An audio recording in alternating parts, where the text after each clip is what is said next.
mede afia amankwa tamaklo na ye juada na juada du so wonim se C4C liver specialist hospital won mo ba me di nkomo na menya doctor wa ha ye be ko ho na mum ma me nkoso na me nkai obi a ye woni pa bi wo ho no ma hu so mo ya ade won sa no nyuma ho ono no by birth I also a feature sani susa na ye kan so do ye feature o wo se bia o se TV anya problem wa no aye na ye bia fa ne ma bia tape bi nya adwuma wa no aye se akoro de be o ye be for feature hwe de bi ne talent e wonu mu no nti sa nipa no ne hia no e wo Design and Technology Institute se be obeba ne atete ne yie na wanyam nimdia no mo no okra ne certificate nti e no enye be yie no ye ne mo wahu se wo sua na je se o de aka no ho nti oba tan ohwefo a wo hwe me wo tie me sabre wo abofra bi wo nua be ma bi a wo te sa Mr. Fanebra Design and Technology Institute na wono mo no shape de nyame de adomo no omunsa ade more emfanka ne ho nti say ye precision welding fabrication or ye design innovation air graphic design sound engineering animation photography and nema bebre yen call Design and Technology Institute now one more air admission 2025-2026 admission ekoso for 0541 693534 0541 693534 now in penifo en kasa me wo Dr. George Esiama Junior ewa C4C liver specialist hospital hono wa anopay woni e ba bedi enkomo afa ye liver no ene arthritis how a liver no boa arthritis nam so wow arthritis now no morte tie na ye ntie sa nkomo ni enhye no so uwie a wo fredo go mbejo so cheche ne ma bebre mu dog ye na se ne mo akwa ban so anopay wo ye kasafa the role a liver no e play ewo arthritis ho yes sir yes I see yeah ya di nchiama obi bia we nyamra na anopay na we did say pembebre no eya ye hu baby abrebo no wona ye then you connecting to a pain and arthritis because brebo na nkasa any pain receptors nti wonte ya but ye kire mu ama odofo ate a na ye ka say arthritis ye derive from a Greek word ejina homa atron jina homa joint nti joint ye baby a dompe mienu ehia na yankopon yanse mu no dompe ni ehia or the cartilage ashentemu sene ebe ya dompe no ti ne mpem pepepe eno echi no ye wonsuo bi so e wo hwa ye friend synovial fluid eno so boa ema eho no eye lubricated nti enye gregro wohu ena ewo eye tendons ana ligament I say band bi a chichire ho nti eno no boa ma yetimi articulate ana ye move sa joint no freely nenso eye ana bibi ekosi sa joint no ebi wo hwa na ye infection ebi wo hwa na ye injury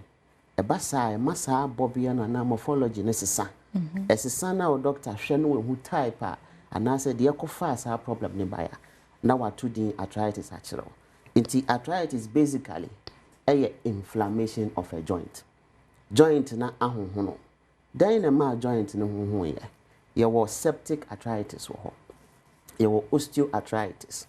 your rheumatoid arthritis, your lupus arthritis. In fact, I confuse rheumatoid no any lupus no. But ni na na autoimmune, ya ka autoimmune na che say oh immune system no juma broso. Nti attack joint no. But with lupus no the is in say enko straight to o joint no. E start say ekọ akoma,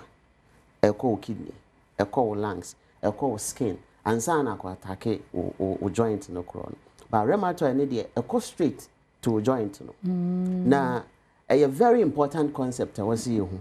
na brebo no ejuma ben na was say dia e de prevent arthritis mesre brebo no wo metabolism function naturally say o break it down in draw o break it down in diane these days ya wo GMO genetically modified organisms nti indiani bi aye didi ni nyina the chemicals not also it is indiani nyina ko woni peduane mu a compositions and chemicals e wo mu na horo ni bi wo ha e ko settle e wo joint ne mu etimi e ma wo brebo no start say ye adwuma abroso I was said to me bomodin eyi saa efi ni nyina free mu no etimi nti ubohu say inflammation akọso wo joint wo no ti say brebo no wa hoden a o break it down saa nyema we nyina e detoxify body no eyi feni free septic arthritis no so the etienne say ye wo mo bi ye mfa ye ni hu ti say microbes e bi ti say bacteria but the ye common pa no e de fe no streptococcus aureus ono no opeye skin no nti oba skin ni mu a na oche wo ho a na afi wa call bloodstream ni mu okay na akwa settle e wo sa joint no otena joint ni mu na o say joint no brebo no wa ahoden a wo so de chi no because brebo no play the immune function there was special tissues bi wo brebo ni mu to say T cells to say natural killer cells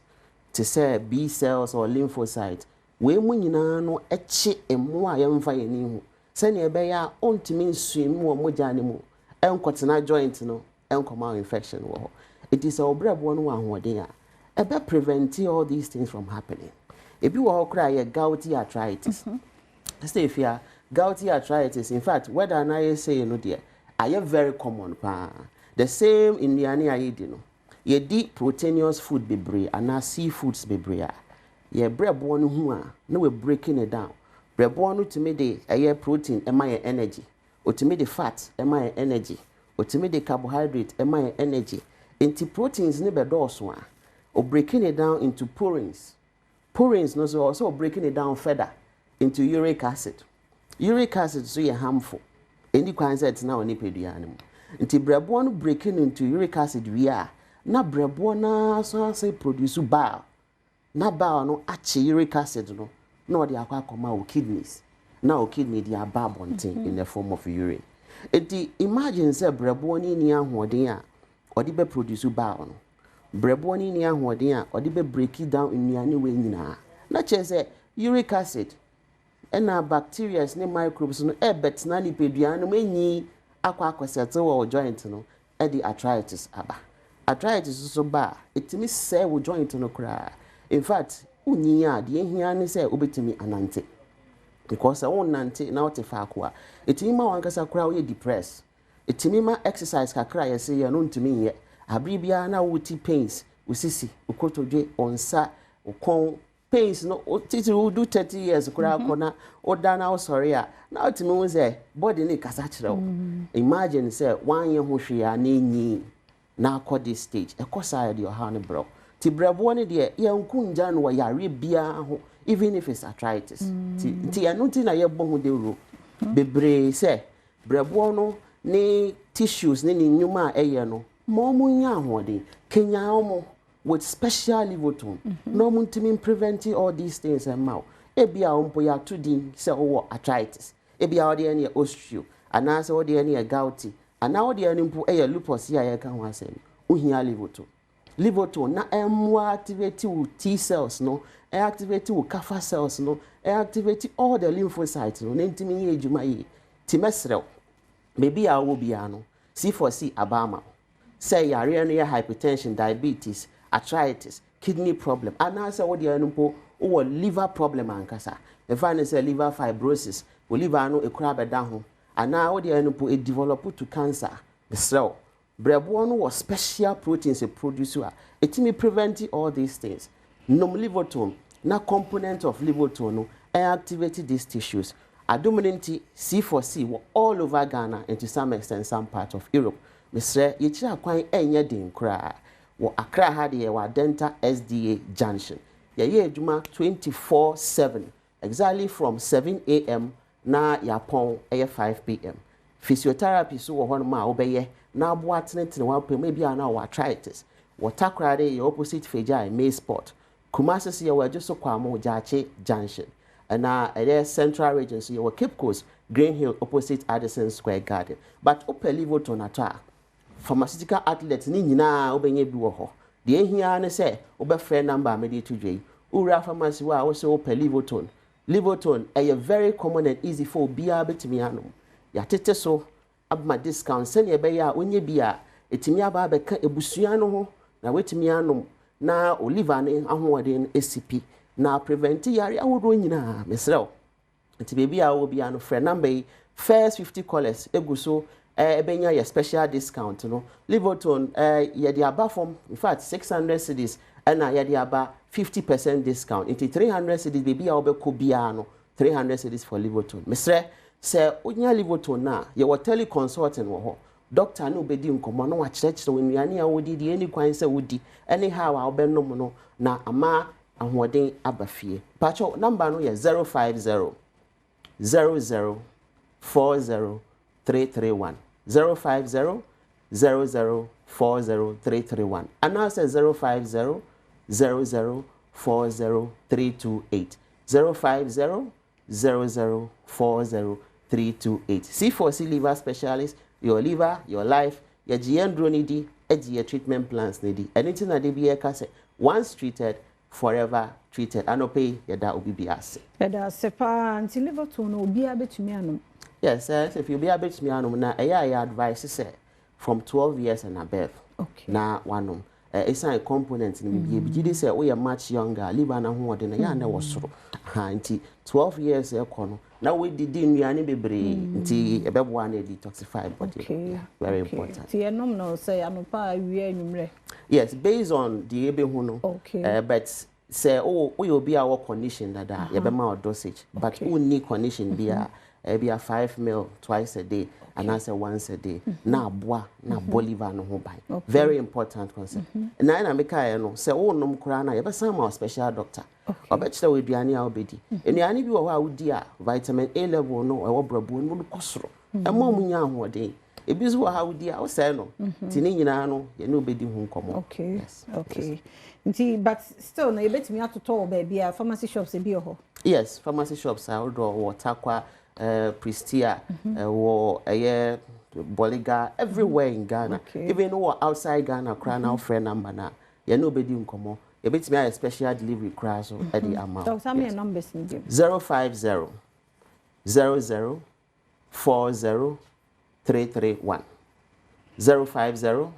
0040 331 and I say 050 0040 328 050 0040 Yada say Dr. George Siamba Jr. na yete ne nka C4C homeopathic liver hospital and I yete one more nka nti kope liver to ni binom na wo frɛ a ombetro se condition wo ho a ombetro se de obefa no bi ni ho so a so obefa no 5 mil anopa eni enwumre wetumi abɔ ho ba yenye ne saa na emmoaye na Joy News Habitat Fair second clinic no baso nyame ya Adom 25th eye fiada idikosi Sunday 27th Ecobank branch Waterma Community 7 traffic lights honum no a ehona Ecobank Joy News Habitat Fair second clinic no baso enti obia mra hona behwe ani so ade wo ani so ade hunu bi wo dream house bi afese osie enema wo hia papa no na ebepie sa Joy News Habitat Fair no eya dansie hu niema bia bi ewo ho ne clinic na ye ka no nti wo ho a wo boaboa wo hu so ho Richmond ene Edmond ne Thomas ma faase ma kwohwehwe construction contractors wo munyina ne ho niema nyina no akwakope bi na won so eja wajeje contact no to ye ready pepe pa no abomo and when you cost to say so ya na discount no ne ade SAPP ho no mtibestro to be care now so for ho ehim na wawo ye da say ni kwei channel bedi channel cc star 281 hash star 281 hash option here 4 channel bedi aha nipa no so me catch twa 10 cedi wo de na 50 cedis to 10 saa na numbers ni namu wanza machine no wachew twa na obedi sisi ye kwaba na obedi scan aho se pe ba asemidi pa enso etwa so na fem pensem mu midi afia amankwa tamaklo me da se